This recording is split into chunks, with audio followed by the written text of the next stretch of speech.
Guys, ആൽബിനാണ്. വീര ധീര സൂര്യൻ part 2.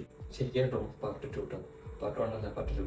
Yes, നമ്മുടെ ചാനൽ ആദ്യമായിട്ട് കാണുന്ന ആൾക്കാരെയും ചെയ്യുന്നത് വേഗം സബ്സ്ക്രൈബ് ചെയ്യുക. അടുത്ത മൂവി റിവ്യൂവിന് വേണ്ടി വെയിറ്റ് ചെയ്യുക. ഓക്കെ, എന്തായാലും പാർട്ട് 2 പറയാൻ കാരണമെന്ന് വെച്ച് കഴിഞ്ഞാൽ ഈ പടം ഒരു ഫസ്റ്റ് ഇറക്കുന്നത് പാർട്ട് 2 ആയിട്ടാണ്. നിങ്ങൾ ആദ്യമായിട്ട് ന്യൂസ് നോക്കല്ലേ, അതവർ നല്ല രീതിക്ക് വർക്കൗട്ട് ആക്കിയിട്ട് എടുത്തിട്ടുണ്ട് എന്നാണ് എനിക്ക് തോന്നുന്നത്. Directed by S.U. അരുൺകുമാർ. പുള്ളിക്കാരൻ്റെ തോന്നുന്നത് നിങ്ങൾ എന്തായാലും ഉണ്ടാവും. ചിത്ത, സേതുപതി, അങ്ങനെ അടിപൊളി പടങ്ങളുടെ ഡയറക്ടറാണ് S.U. അരുൺകുമാർ.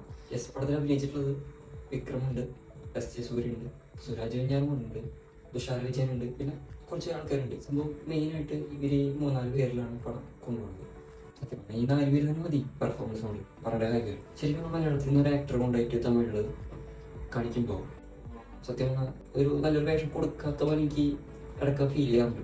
പക്ഷേ ഈ പടത്തിൽ സുരാജിന് കൊടുത്തിട്ടുള്ള റോള് താങ്ക് യു S.U.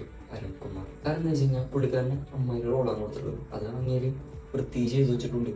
പിന്നെ ചേമത്രം പറയേണ്ട കാര്യമില്ല, പുള്ളിക്കാരൻ്റെ പഴയ ഒരു 90s വൈബ്, ധൂട്, സാങ്, ആ സാധനമൊക്കെ ഈ പടത്തിൽ കാണാൻ പറ്റും. ഫാൻസിന് അങ്ങേയൊരു തിയേറ്റർ എക്സ്പീരിയൻസ് ആയിരിക്കും. ഒരു സീനുണ്ട് ഇതിൽ, പോലീസ് സ്റ്റേഷനിൽ പോണ ഒരു സീൻ, ചുവന്ന നിക്കറോട്ടിട്ട് ട്രെയിലർ കണ്ടിരുന്നത് ആ സീൻ ചെറുതായിട്ടുണ്ട്. പിന്നെ S.J. സൂര്യൻ വരെ പറയേണ്ട കാര്യമില്ല. പുള്ളിക്കാരൻ ഒരു സാധനം ഇട്ട് കൊടുത്ത് ആളെ മീറ്ററിൽ കയറിയിട്ട് കയറി പോക്കോളും.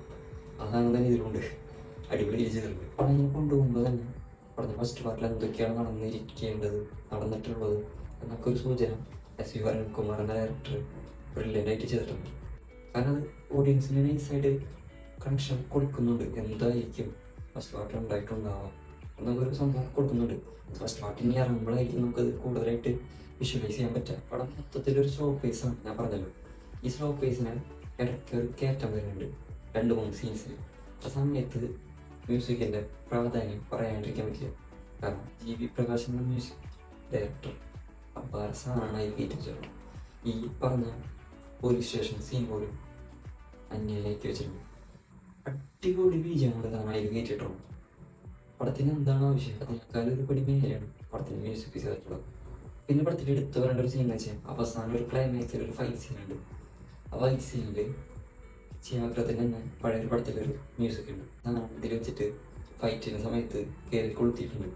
അതൊക്കെ ഒരു മീൻസ് ഫാൻസിന് പഴയൊരു ചേമക്രത്തിനൊക്കെ കണ്ടൊരു ഫീലാണ്. അതൊക്കെ അടിപൊളി സീനായിട്ടുണ്ട്. പിന്നെ നമ്മുടെ സുരാജ് വെഞ്ഞാറുമൂട് ഇൻ്റർവ്യൂവിൽ പറഞ്ഞിട്ടുണ്ടായിരുന്നു പടത്തിൻ്റെ ഫസ്റ്റ് ഷോട്ട് തൊട്ട് പടം കാണണം, എന്നാണ് കഥ മനസ്സിലാവുന്നത്.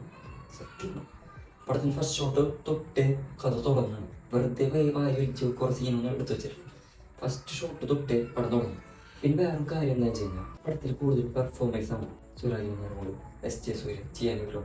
ഇങ്ങനെ അടിപൊളി ആക്ടേഴ്സിനെ കയ്യിലിട്ട് കഴിഞ്ഞാൽ ഒരു ഡയറക്ടർ എന്താണ് ചെയ്യുക ആ സാധനം തന്നെ കൂടുതലായിട്ട് ഇങ്ങനെ ചെയ്ത് വെച്ചിട്ടുണ്ട്. കാരണം എന്ന് വെച്ച് കഴിഞ്ഞാൽ കൂടുതലും 1 ടേക്ക് ഷോട്ടുകളാണ് കൂടുതലും. അതായത് ഇവിടെ ഒരു സീൻ നടന്നുകൊണ്ടിരിക്കും, ആ സീനിൻ്റെ കണ്ടിന്യൂഷൻ കട്ടാണ്ടിരിക്കാൻ അതൊന്ന് ഡിലീറ്റ് ചെയ്ത് ഇങ്ങോട്ട് വെച്ച് 1 ടേക്ക് ഷോട്ടുകളാണ് കൂടുതലും. കാരണം എന്താ വെച്ച് കഴിഞ്ഞാൽ പെർഫോമൻസ് ആണ് കൂടുതലും നമ്മൾ വിഷ്വലൈസ് ചെയ്യാൻ. അതൊക്കെ നല്ല അടിപൊളിയായിട്ട് ചെയ്തിട്ടുണ്ട്. പടം മൊത്തത്തിൽ നോക്കാന്ന് വെച്ചാൽ അടിപൊളി പടമാണ്. ഈ എംപുരാൻ്റെ കൂടെ ക്ലാഷ് വെച്ചുകൊണ്ട് ശരിക്കും നല്ലൊരു റെക്കഗ്നേഷൻ കിട്ടാതെ പോയൊരു പടമായിട്ടാണ് എനിക്ക് ഫീൽ ആയിട്ടുള്ളത്. എല്ലാവരും തിയേറ്ററിലാണ് പോയി കാണാം, മസ്റ്റ് വാച്ചാണ്, അടിപൊളി പടമാണ്. ഓക്കെ, പിന്നെ ഇതിലും വിട്ട് പടം കണ്ടവർക്ക് എന്തെങ്കിലും പറയണമെന്നുണ്ടെങ്കിൽ നമ്മുടെ കമൻറ്റ് ബോക്സിൽ പറയാം. ഓക്കെ, അപ്പം ഇനി അടുത്ത റിവ്യൂ വരുന്നവരെ കാത്തിരിക്കാം. Okay, by.